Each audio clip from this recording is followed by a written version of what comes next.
Sekarang saya akan menuju ke calon wakil gubernur nomor urut 2, dan ini adalah amplop yang sudah Bapak ambil tadi, betul? Dan di sini tersegel dengan sangat rapi, akan saya buka dan kami akan tayangkan. Setelah kami tayangkan, saya akan membacakan pertanyaan. Ada flash disk di dalamnya. Saya akan dibantu oleh gadis Jambi. Baik, kita akan mulai.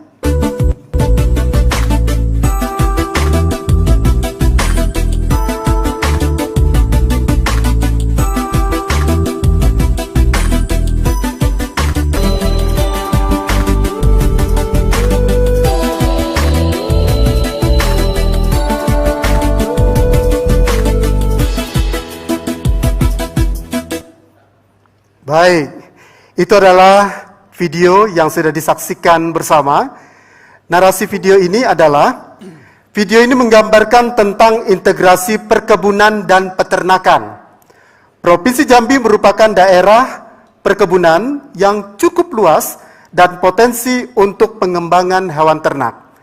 Pertanyaan untuk calon wakil gubernur nomor urut 2. Jika Bapak terpilih sebagai Wakil Gubernur Jambi, apa kebijakan dan strategi Bapak untuk mengintegrasikan perkebunan yang cukup luas dengan pengembangan hewan ternak? Waktu menjawab Anda 2 menit, dimulai pada saat Anda berbicara. Silakan. Ya, baik, terima kasih. Kita lihat tadi itu sungguh bagus sekali. Jadi ketika perkebunan sawit itu kemudian dikombinasikan juga dengan ternak, itu akan menambah hasil bagi petani tentunya ya. Nah, saya kira nanti ke depan pemerintah harus memberikan perhatian untuk memberikan support itu. Barangkali itu diperlukan juga bimbingan, barangkali ya, penyuluhan bagaimana berternak di kebun sawit itu bagaimana supaya dia efektif. Juga barangkali pemerintah harus mensupport untuk awal-awal barangkali tentang bibit ternak misalnya begitu ya. Juga pembimbingannya. Kemudian juga tentu juga nanti tidak terlepas kalau itu sudah terjadi bagaimana dengan pemasarannya.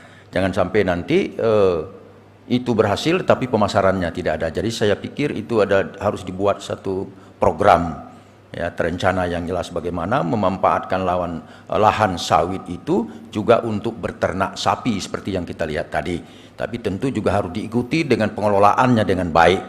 Nah, sehingga memberikan hasil yang maksimal.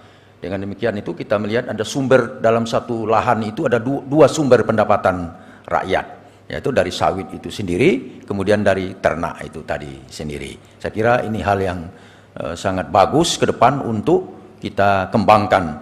Tapi tentu harus didahului dengan membuat pilot proyek barangkali ya, sehingga nanti bisa dievaluasi, dikaji, sehingga bisa diterapkan nanti di tempat lain yang yang memang ada daerah sawitnya itu tadi.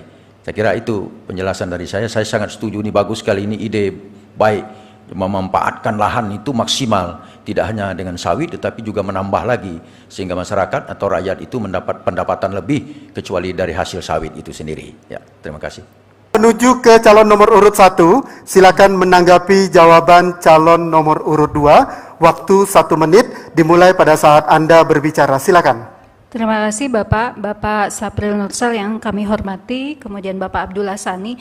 Saya yakin dengan apa yang beliau sampaikan dan saya juga sepakat. Yang sependek yang saya tahu inilah perlu rencana strategis untuk bagaimana tentang ketahanan pangan. Jambi ini memiliki sebuah potensi yang sangat besar untuk ketahanan pangan. Ayo kita lihat di masa pandemi corona ini ternyata Indonesia masih belum bisa memenuhi kebutuhan pangan dunia. Banyak yang kita tolak. Inilah sesungguhnya yang harus bisa kita ambil di situ. Tapi persoalannya kenapa kemudian Jambi tidak bisa ambil di situ padahal lahan pertanian sedemikian besar. Keberpihakan anggaran terhadap pertanian itu yang menjadi salah satu kuncinya. Kenapa? Makanya tidak boleh ada dana-dana yang kemudian digulirkan untuk infrastruktur mercusuar. Bagaimana dana-dana tersebut harus dialihkan untuk pertanian. Pertanyaan selanjutnya, ASN, PNS kita apakah sudah siap dengan irama keinginan kita untuk menjadikan sebuah lokasi, sebuah wahana? Baik. Terima kasih. Waktu Anda sudah habis. Saya akan menyilakan calon nomor urut 2 menyanggah tanggapan calon nomor urut 1. Waktu Anda 1 menit dimulai pada saat Anda berbicara. Ya, sama dengan Pak Sani tadi, juga tidak menyanggah barangkali saya mengomentari dan melengkapinya. Memang apabila model itu sudah berhasil kita buat, tentu harus diikuti dengan kebijakan pemerintah untuk membiayai itu, ya, membantu mendukung pembiayaannya. Nah, sehingga apa yang dilakukan itu seperti dikatakan Ibu Munawwarah tadi itu memang terencana. Jadi tidak itu tiba-tiba begitu saja. Dia terencana dengan baik untuk memberikan dukungannya, anggarannya, tadi pembinaan dan seterusnya itu.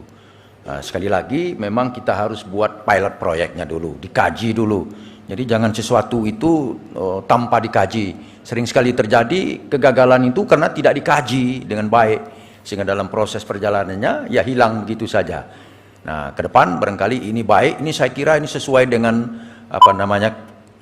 kami, ya, ini kreatif sekali ini, ya, sesuai dengan misi kami. Baik, kreatif. waktu Anda selesai, berikan.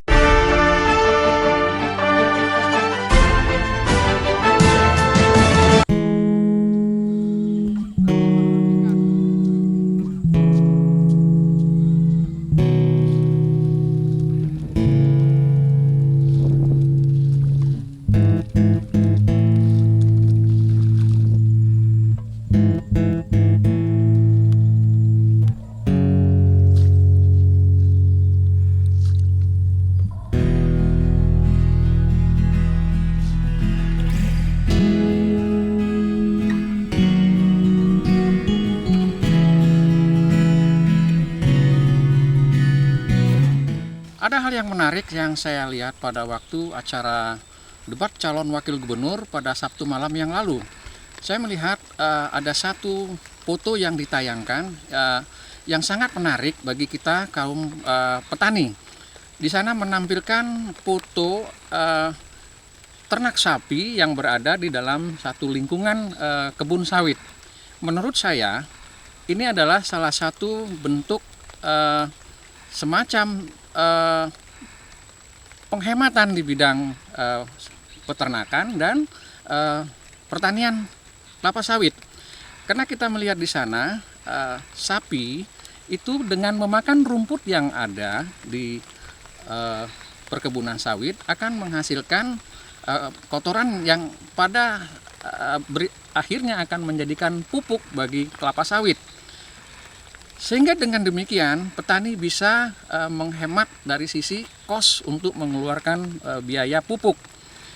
Di satu sisi sapi juga dapat makan rumput, ya, makan rumput di lingkungan kelapa sawit, sehingga juga terjadi penghematan biaya untuk merawat kebun sawit berupa pemotongan gulma, pemberantasan gulma. Tidak lagi kita menggunakan racun hama, racun untuk yang digunakan di rumput atau ilalang. Nah, jadi dengan demikian ini semacam kalau kita bahasa kampungnya, bahasa umum kita adalah simbiosis mutualisme. Jadi saling menguntungkan antara sapi yang mendapat makanan di kebun sawit dan satu hal lagi sawit dengan demikian dipupuk secara alami oleh hewan sapi, ternak sapi. Berikutnya saya lihat di sana ada satu kandidat yang mengatakan perlu adanya dianggarkan untuk subsidi pupuk. Namun menurut saya ini tidak perlu karena ini sudah tujuan daripada pertanian dengan terintegrasi ini adalah untuk suatu penghematan. Apakah di situ menghemat untuk biaya pupuk atau juga menghemat untuk perawatan sawit. Satu hal yang saya lihat di sana yang cukup mengena adalah pernyataan daripada Paslon 02 Pak Sapril yang mengatakan bahwa hasil akhir daripada suatu investasi yang terintegrasi adalah hilirnya, yakni pasar. Nah, beliau telah menyinggung mengenai pasar daripada hasil akhir dari investasi yang terintegrasi. Nah, ini poin yang menurut saya sangat penting karena biasanya kita jarang memikirkan akhir daripada investasi terintegrasi berupa pasar. Jadi pernyataan dari Pak Syafril akan memperkuat hilirnya, yakni pasar daripada produk dari investasi terintegrasi ini.